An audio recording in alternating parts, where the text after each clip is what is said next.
2003 সাল। বাগদাদের রাজপথে ধুলোর মধ্যে ভেঙে পড়ে একটি বিশাল মূর্তি। আর ঠিক সেই মুহূর্ত থেকেই শেষ হতে শুরু করে মধ্যপ্রাচ্যের সবচেয়ে শক্তিশালী আর একই সঙ্গে সবচেয়ে বিতর্কিত এক শাসকের অধ্যায়, সাদ্দাম হোসেন। টানা 24 বছর তিনি ছিলেন ইরাকের ক্ষমতার কেন্দ্রে। কিন্তু প্রশ্ন একটাই, ইতিহাসের পাতায় সাদ্দাম হোসেন আসলে কে? অনেকের চোখে তিনি ছিলেন একজন শক্ত আরব নেতা, যিনি ইরাককে আধুনিক রাষ্ট্রে গড়ে তোলার চেষ্টা করেছিলেন, যার আমলে সাধারণ মানুষের জন্য বিনামূল্যে শিক্ষা আর চিকিৎসার সুযোগ তৈরি হয়, আর যিনি পশ্চিমা শক্তির সামনে মাথা না ঝুঁকিয়ে নিজের অবস্থান ধরে রাখার সাহস দেখিয়েছিলেন। আবার অনেকের মতে তিনি ছিলেন একজন কঠোর একনায়ক, যার শাসন আমলে মানবাধিকার লঙ্ঘনের অভিযোগ উঠেছে। রাসায়নিক অস্ত্র ব্যবহারের ঘটনাও তখন সারা বিশ্বে তীব্র বিতর্কের জন্ম দেয়। এমনকি বহু মানুষের নিখোঁজ হয়ে যাওয়ার কথাও আজও প্রশ্নের মুখে রয়ে গেছে। ফাঁসির মঞ্চে দাঁড়িয়েও যার চোখে ভয় ধরা পড়েনি বলে অনেকেই মনে করেন, সেই সাদ্দাম হোসেন কি ইরাকের জন্য আশীর্বাদ ছিলেন, নাকি ইতিহাসের এক অন্ধকার অধ্যায়? তার মৃত্যুর পর ইরাক কি সত্যি শান্তির পথে হাঁটতে পেরেছে, নাকি দেশটা আরো গভীর অস্থিরতার দিকে এগিয়ে গেছে? বন্ধুরা, এই সব প্রশ্নের উত্তর খুঁজতেই আজকের এই ভিডিও। আমি গৌতম আছি আপনাদের সাথে, আর আপনারা দেখছেন পঞ্চনামা উইথ ফ্যাক্ট। চলুন ফিরে যাই ইতিহাসের গভীরে। 1937 সালের 28 এপ্রিল ইরাকের তিকরিক শহরের কাছেই আল আউজা নামে একটি ছোট্ট গ্রামে জন্ম হয় সাদ্দাম হোসেনের। কিন্তু তার জীবনের শুরুটা মোটেও সহজ ছিল না। জন্মের আগেই তিনি হারান তার বাবাকে। এরপর সৎ বাবার সংসারে অবহেলা আর দারিদ্র্যের মধ্যেই কাটে তার শৈশব। অনেক বিশ্লেষকের মতে এই কঠিন আর অনিশ্চিত শিশুকালই সাদ্দামের চরিত্রকে ধীরে ধীরে কঠোর করে তোলে। কিশোর বয়সে তিনি গ্রাম ছেড়ে চলে আসেন বাগদাদে, নিজের মামার কাছে। এই মামাই ছিলেন তার জীবনের অন্যতম গুরুত্বপূর্ণ অভিভাবক। তার হাত ধরেই সাদ্দাম রাজনীতির সঙ্গে পরিচিত হন। সাদ্দাম হোসেনের রাজনীতির পথ চলা শুরু হয়েছিল খুব সাধারণভাবে, কোনো ক্ষমতা, কোনো প্রভাব নয়। ছাত্র জীবনের এক তরুণ ছেলে, যে নিজের চারপাশের দেশটাকে বদলাতে চেয়েছিল। মামার কাছ থেকেই তিনি প্রথম রাজনীতির কথা শোনেন, জাতীয়তাবাদের স্বপ্ন দেখেন। 1957 সালে মাত্র 20 বছর বয়সে সেই স্বপ্ন নিয়েই তিনি বার্থ পার্টিতে যোগ দেন। তখন এই দলটা ক্ষমতার করিডোরে নয়, রাস্তায়, ক্যাম্পাসে আর তরুণদের মনে লড়াই করছিল। সাদ্দামও তখন আর 10 জন কর্মীর মতোই লিফলেট বিলি করা, মানুষের সঙ্গে কথা বলা, ছাত্র সংগঠনের ছোট ছোট দায়িত্ব পালন করা, এই সব কিছু করেছেন। 1959 সাল তৎকালীন ইরাকি প্রধানমন্ত্রীকে হত্যার একটি ব্যর্থ চেষ্টার সঙ্গে সাদ্দামের নাম জড়িয়ে পড়ে। পরিস্থিতি এমন পর্যায়ে পৌঁছয় যে তাকে দেশ ছেড়ে মিশরে পালিয়ে যেতে হয়। সেখানে কয়েক বছর নির্বাসনে কাটানোর পাশাপাশি তিনি আইন নিয়ে পড়াশোনা করেন। 1968 সালে বাথ পার্টি আবার ইরাকের ক্ষমতায় ফিরে আসে। সাদ্দামের আত্মীয় আহমেদ হাসান আল বকর তিনি হন দেশের প্রেসিডেন্ট, আর সাদ্দাম নিযুক্ত হন ভাইস প্রেসিডেন্ট হিসেবে। তবে খুব দ্রুতই স্পষ্ট হয়ে যায়, পর্দার আড়ালে আসল ক্ষমতা ধীরে ধীরে সাদ্দামের হাতেই চলে আসছে। তিনি দেশের নিরাপত্তা ব্যবস্থা এবং গোয়েন্দা বিভাগকে নিজের নিয়ন্ত্রণে নিয়ে নেন। এই সময় তিনি ইরাকের তেল সম্পদকে জাতীয়করণ করেন। তেলের অর্থ ব্যবহার করে স্কুল, হসপিটাল, রাস্তাঘাট তৈরির কাজ করেন। এর ফলে সাধারণ মানুষের একটি বড় অংশের কাছে তিনি জনপ্রিয় হয়ে ওঠেন। সাল 1979 অসুস্থতার কারণে প্রেসিডেন্ট আল বকর পদত্যাগ করেন। 16 জুলাই সাদ্দাম হোসেন আনুষ্ঠানিকভাবে ইরাকের প্রেসিডেন্ট হিসেবে শপথ নেন। ক্ষমতায় বসার পর খুব অল্প সময়ের মধ্যেই দলের ভেতরের বিরোধীদের সরিয়ে দেন তিনি নিজের অবস্থান শক্ত করে নেন। এভাবেই তিকরিতের এক সাধারণ এতিম শিশু ধীরে ধীরে হয়ে ওঠেন ইরাকের একচ্ছত্র শাসক।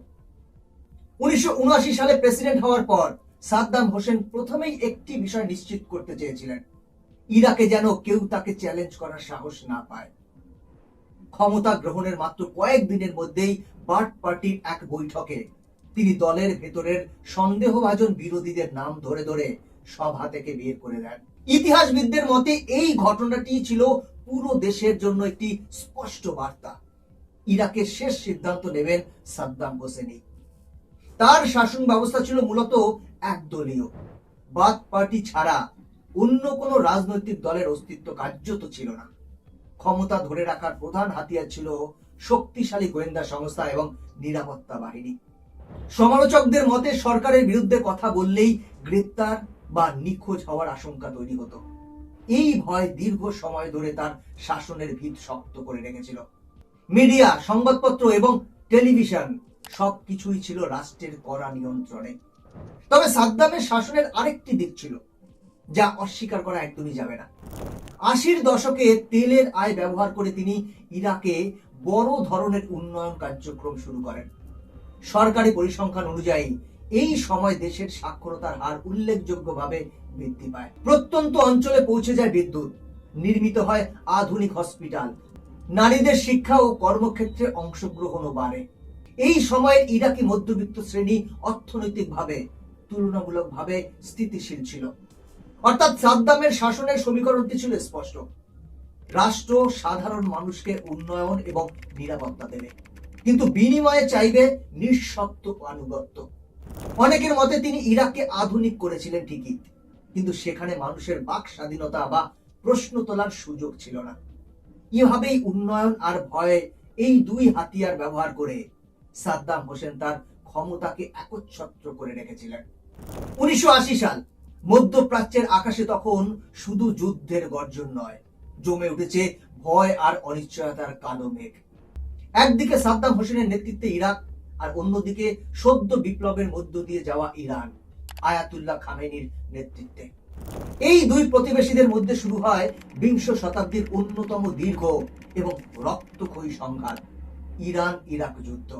এই যুদ্ধের কারণ ছিল একাধিক। দীর্ঘদিন ধরে দুই দেশের মধ্যে সীমান্ত নিয়ে, বিশেষ করে সাত আল আরব নদীকে ঘিরে তীব্র বিরোধ চলছিল। তবে ইতিহাসবিদদের মতে প্রকৃত কারণ ছিল আরো গভীরে, রাজনীতি এবং আদর্শের সংঘাতে। 1979 সালে ইরানে ঘটে ইসলামিক বিপ্লব। এই বিপ্লব শুধু ইরানের শাসন ব্যবস্থাই বদলায়নি, কাঁপিয়ে দিয়েছিল পুরো মধ্যপ্রাচ্যকে।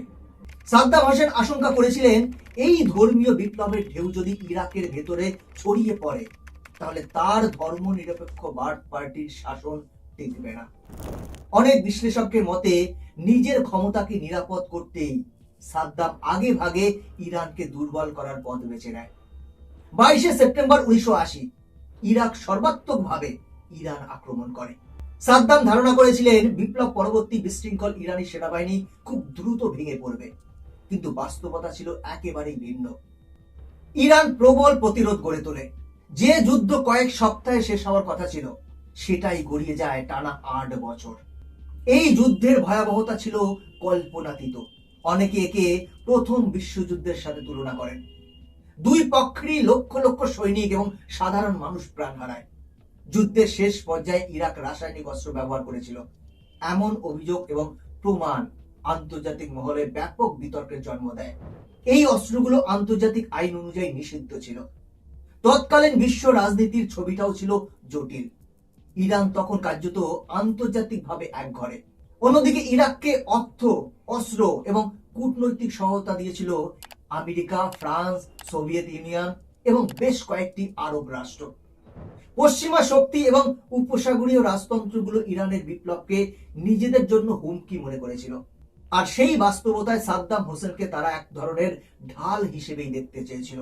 অবশেষে 1988 সালে জাতিসংঘের মধ্যস্থতায় যুদ্ধবিরতি কার্যকর হয়, কিন্তু 8 বছরের রক্তক্ষরণের পর ফলাফল ছিল হতাশাজনক।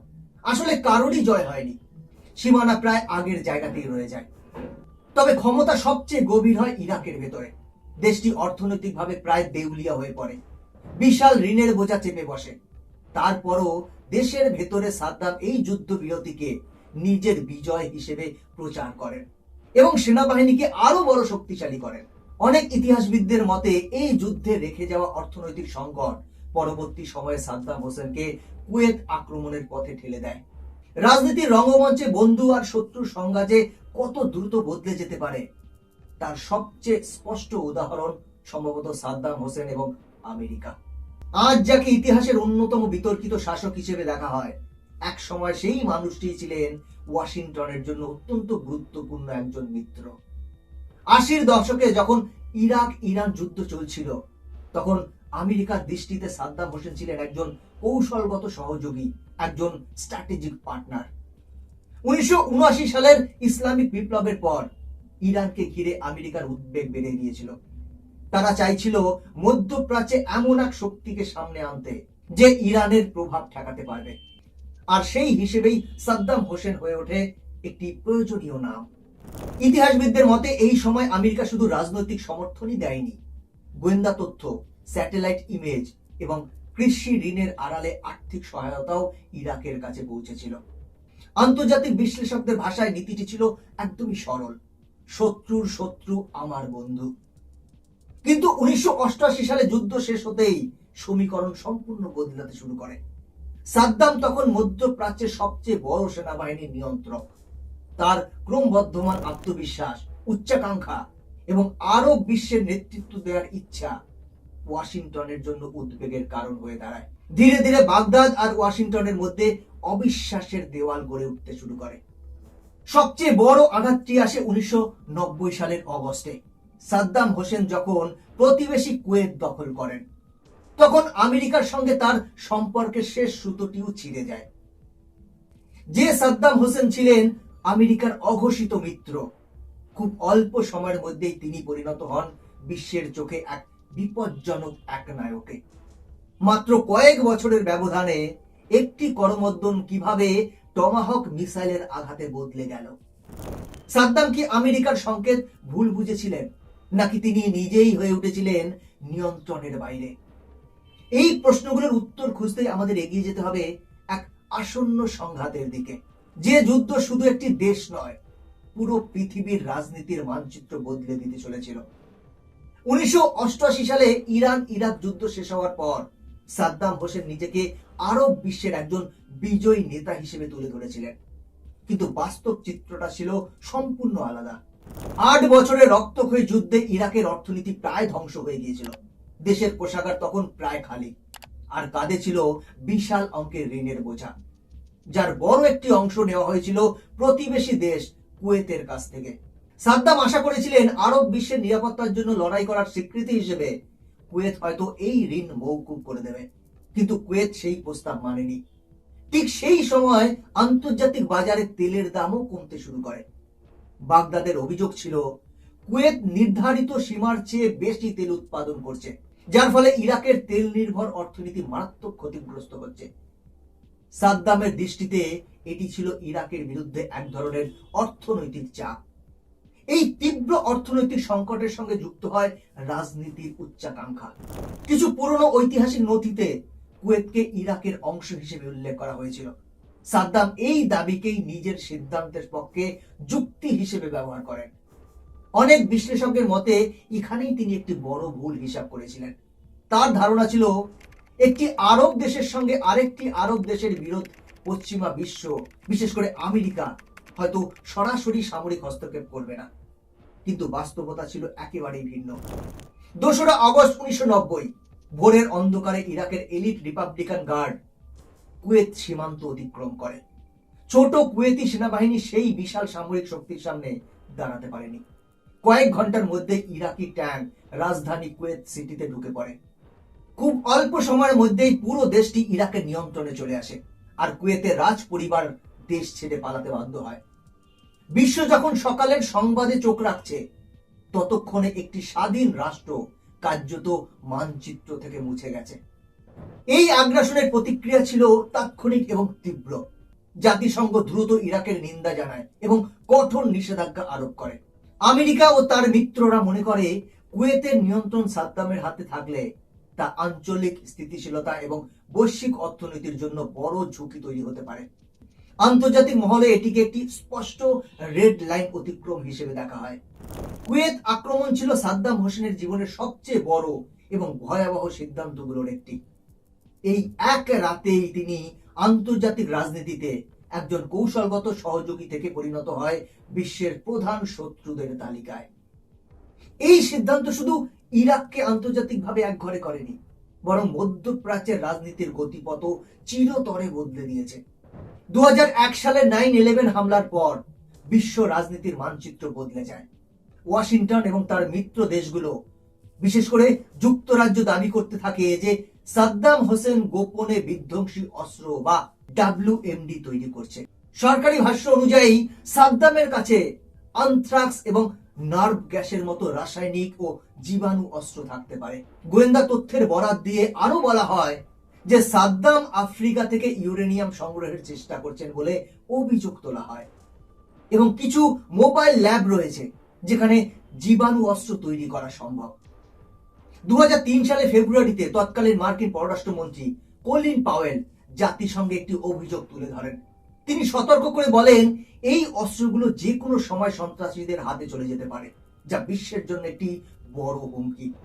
যুদ্ধের আগে জাতিসংঘের অস্ত্র পরিদর্শক দল, যার নেতৃত্বে ছিলেন হ্যান্স ব্লিক্স, ইরাকের বিভিন্ন স্থানে তল্লাশি চালান। পরিদর্শকরা কোনো সক্রিয় পারমাণবিক কর্মসূচি বা রাসায়নিক অস্ত্রের ভান্ডার খুঁজে পায়নি। তারা জানান কিছু বিষয়ে সাদ্দাম হোসেন প্রশাসন স্বচ্ছ নয়, তবে কোনো তাৎক্ষণিক হুমকি এর প্রমাণ পাওয়া যায়নি। 2003 সালের আক্রমণের পর আমেরিকা ইরাক সার্ভে গ্রুপ মানে ISG গঠন করে পুরো দেশ জুড়ে অস্ত্রের খোঁজ চালায়। চূড়ান্ত রিপোর্টে বলা হয় কোনো সক্রিয় WMD বা অস্ত্রের ভান্ডার পাওয়া যায়নি। মোবাইল ল্যাবগুলো ছিল আবহাওয়া বেলুনের জন্য হাইড্রোজেন গ্যাস তৈরির সাধারণ যন্ত্রপাতি। এই বিষয়টি আন্তর্জাতিকভাবে বিতর্কিত হয়ে দাঁড়ায়। অনেক বিশ্লেষক প্রশ্ন তোলেন, এটি কি গোয়েন্দা তথ্যের ব্যর্থতা ছিল, নাকি যুদ্ধের যৌক্তিকতা প্রমাণের জন্য তথ্যের ভুল ব্যাখ্যা করা হয়েছিল? সত্য যাই হোক না কেন, অস্তিত্বহীন WMD এর অভিযোগই সাদ্দাম হোসেনের পতন এবং মধ্যপ্রাচ্যের দীর্ঘস্থায়ী অস্থিতিশীলতার মূল কারণ হিসেবে ইতিহাসে রয়ে গেছে। 20 মার্চ 2003 আমেরিকার 48 ঘন্টার সময়সীমা শেষ হওয়ার পর বাগদাদের আকাশে শুরু হয় তীব্র বিমান হামলা। পেন্টাগন এই অভিযানের নাম দিয়েছিলেন অপারেশন ইরাকি ফ্রিডম। শুরুতেই তারা সকালটা কৌশল ব্যবহার করে। উদ্দেশ্য ছিল বাগদাদের কমান্ড সেন্টারগুলো অচল করা এবং ইরাকি সেনাদের মনোবল ভেঙে দেওয়া। স্থলপথেও আক্রমণ করা হয়। আমেরিকা ও ব্রিটেনের নেতৃত্বে প্রায় 3 লক্ষ সৈন্য কুয়েত সীমান্ত দিয়ে ইরাকে প্রবেশ করে। তাদের লক্ষ্য স্পষ্ট, যত দ্রুত সম্ভব বাগদাদ দখল করা।